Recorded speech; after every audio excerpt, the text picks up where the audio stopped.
बिहार और उत्तर प्रदेश के सीमावर्ती जिला कुशीनगर का इंटरनेशनल एयरपोर्ट अब शोपीस बनकर रह गया है।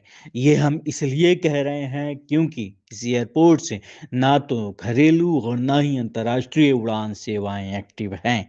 इस एयरपोर्ट पर पीएम नरेंद्र मोदी से लेकर उत्तर प्रदेश के मुख्यमंत्री योगी आदित्यनाथ आते तो हैं, लेकिन इसे शुरू कराने के लिए कोई ठोस बयान या भरोसा नहीं दिया जाता है।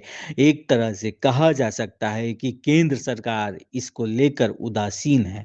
हालांकि इसके उलट सरकार बिहार और उत्तर प्रदेश में अलग अलग जगहों पे एयरपोर्ट बनाने की कवायद कर रही है। इसी कड़ी में बिहार में और उत्तर प्रदेश में इंटरनेशनल एयरपोर्ट भी बनाया जा रहा है।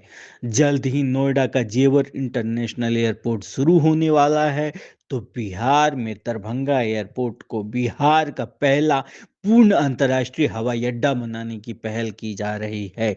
दरभंगा एयरपोर्ट के रनवे की लंबाई को 2473 मीटर से बढ़ाकर 3657 मीटर किया जा रहा है, जिसके लिए 244 करोड़ की लागत से लगभग 90 एकड़ जमीन के अधिग्रहण की प्रक्रिया शुरू की गई है। सांसद और दरभंगा एयरपोर्ट सलाह समिति के चेयरमैन डॉक्टर गोपाल जी ठाकुर ने इसके बारे में जानकारी दी। उन्होंने बताया कि अंतर्राष्ट्रीय स्तर पर व्यापार को सुगम बनाने के लिए हवाई अड्डे के पास लॉजिस्टिक पार्क के निर्माण होगा।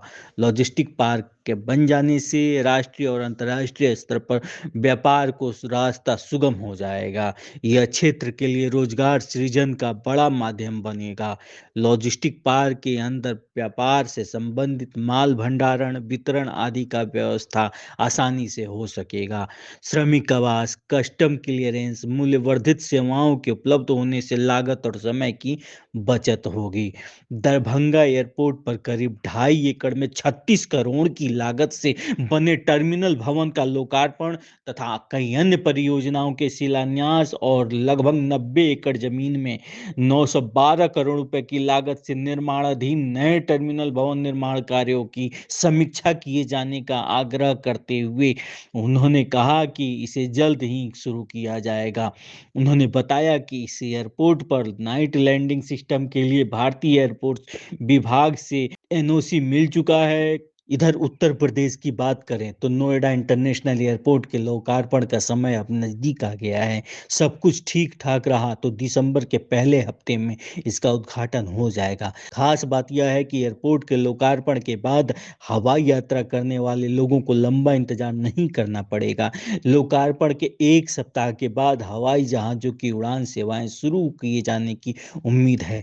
प्रथम चरण में 10 शहरों के लिए घरेलू फ्लाइट शुरू होंगी। जानकारी के मुताबिक दूसरे चरण में अंतर्राष्ट्रीय उड़ान सेवाएं शुरू की जाएंगी। कार्गो विमान भी पहले दिन से उड़ान भरना शुरू कर देंगे।